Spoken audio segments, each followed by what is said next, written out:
Help me hit 7,000 subscribers. Support the video with a like and share your thoughts in the comments. I read everyone, thank you. I used to think my husband, Callum, was unshakable. He was the kind of man who moved through the world with a quiet certainty. Never dramatic, never jealous, never insecure. If anything, his calmness made me a little too comfortable. I mistook it for invincibility, like nothing I said could really touch him. I realize now how foolish that was. My name is Avery, and I've been married to Callum for 7 years. We met in college, him studying architecture, me literature. And even back then he was the guy everyone trusted. Level-headed, thoughtful, hard to faze. When we got married, people joked that he'd be the steady one in the relationship, and they weren't wrong. I've always been a little too quick with my words, a little too playful, sometimes using humor where sensitivity was needed. That flaw of mine is what cracked something I didn't even know was fragile. It happened at a small dinner gathering hosted by our friends Marlo and Jensen. There were only 8 of us, close friends, comfortable enough to make jokes, tease one another, laugh loudly without worrying about judgment. The kind of atmosphere that encourages looseness, the kind that makes people forget that jokes can still wound. It was when the conversation turned to celebrity crushes. Someone asked Jensen who he'd pick if he had to choose between 2 actresses. That led to someone else joking about their gym trainer. Laughter was rolling easily around the room. I felt warm, relaxed, encouraged by the playful energy. Maybe too encouraged. Because when the attention drifted to me, I said something I thought was harmless. I glanced across the table and said, honestly, if I ever had a crush on someone real, it'd probably be a guy like Marlo. Tall, funny, charming. You know, the type Callum never gets jealous about. The room erupted in laughter. Except for one person. Callum didn't smile. He didn't even shift in his seat. He just looked at me, calm, cool, unreadable. And that should have been my first warning. But instead of recognizing the silence for what it was, I doubled down. I said, relax. I'm kidding. Everyone knows I'm with the safest guy in the world. More laughter. More noise. More blindness on my part. Callum didn't say a single word that night. Not at the table, not in the car, not even when we got home. And that silence wrapped itself around me like ice. First I thought he was being dramatic. I even laughed lightly as I kicked off my shoes, assuming he needed a few minutes to shake the joke off. But when I walked into the living room, he wasn't sulking, he wasn't angry. He was packing a small overnight bag. Just a few things. Just enough to say he wasn't leaving me. He was leaving the moment. Wait, where are you going? I asked because suddenly the air felt thin. He zipped his bag slowly, deliberately, and said in the calmest voice I'd ever heard from him, I'm giving you exactly what you joked about. Some space from the safest guy in the world. My mouth went dry.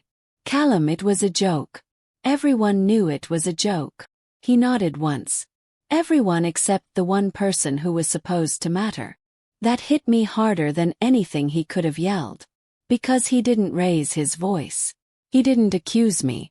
He didn't ask why I said it. He just told me what I'd actually done. Made him the punchline of the night. He walked out without slamming the door. That quiet exit scared me far more than anger ever could. I didn't sleep that night. I kept replaying the moment at the table, my stupid grin, everyone laughing, and Callum sitting there absorbing the humiliation in silence. By morning he still wasn't home. He didn't text. He didn't call. Nothing. Around noon, Marlo messaged me. Are you okay? Callum stopped by earlier. He seemed different. My stomach twisted. Why had he gone to see Marlo? What did they talk about? What had he said? Or worse, what had he not said? I called, but Marlo didn't answer. I texted, but there was no reply. The panic I felt wasn't the kind that comes from fear of being left. It was the kind that comes from realizing you'd crossed a line you didn't even see. And now you had no idea how far the consequences might spread. And I had no idea what Callum was planning. Because when he finally returned that evening, he didn't walk in like a man coming home. He walked in like a man who had made a decision. Callum walked into the house around 6. Same overnight bag, same calm expression, same unsettling silence. He wasn't angry. If anything, he looked composed. And that scared me more than any argument could have. He set his keys on the table, took off his jacket, and sat down opposite me at the kitchen island. Not beside me. Not across in a conversational way. He positioned himself the way someone sits when they are about to deliver a verdict. "Avery," he said, finally acknowledging me after almost 24 hours. "I'm not here to fight." My throat tightened. "Then what are you here to do?" He exhaled once, slow, steady. "To give you what you wanted." I frowned. "What I wanted?" "Yes," he said. "An audience." Laugh. "A reminder that I'm the safe one. The one you can joke about without consequences." He paused. "So today, I decided to show you what it actually looks like when I stop being safe." There was something in his tone. Not bitter, not cruel, but resolute. It made my palms sweat. "What does that mean?" I whispered. He didn't answer immediately.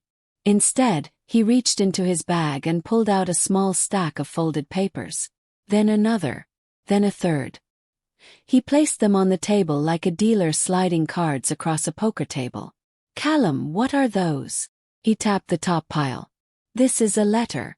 I wrote it last night. Every word is what I felt at that table when you said what you said." My stomach flipped. He tapped the second pile. "This one is the transcript of a conversation I had with Marlowe this morning." I blinked. "Why would you talk to Marlowe?" "Because you used him as the punchline," he said calmly. "And I decided this time the punchline wouldn't be me." The air felt like it vibrated.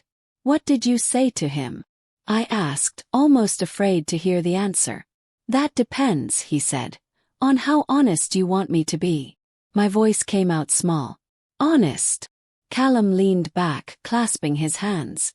"I told him that the next time someone jokes about wanting a man like him, they should make sure their husband isn't in the room.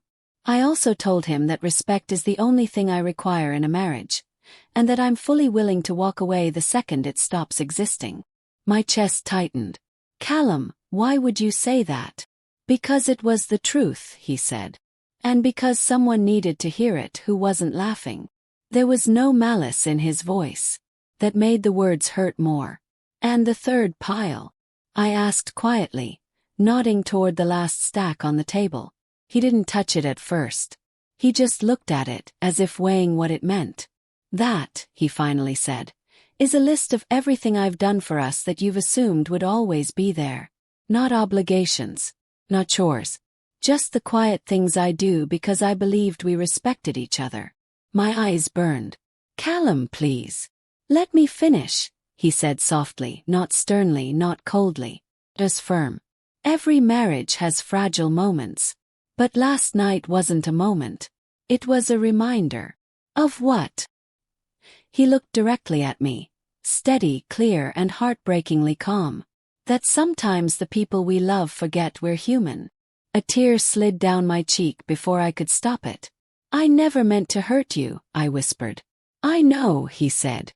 "But you did." The simplicity of that sentence shattered me more than if he'd yelled. Because he wasn't punishing me. He wasn't trying to win. He was telling me the reality of what I'd done. "I'm not here to threaten you, Avery," he continued. "I'm not leaving. But I needed you to understand something." "What?" "That your words matter. And the way you use them matters. Especially when you use them to make me small in front of other people." His voice didn't waver even once. He wasn't fragile. He wasn't breaking. He was simply telling the truth I had tried to avoid. "And as for revenge," he added, "I didn't humiliate you. I didn't mock you. I didn't disappear for days. I didn't betray your trust. I just gave you one day of what you made me feel for 10 minutes.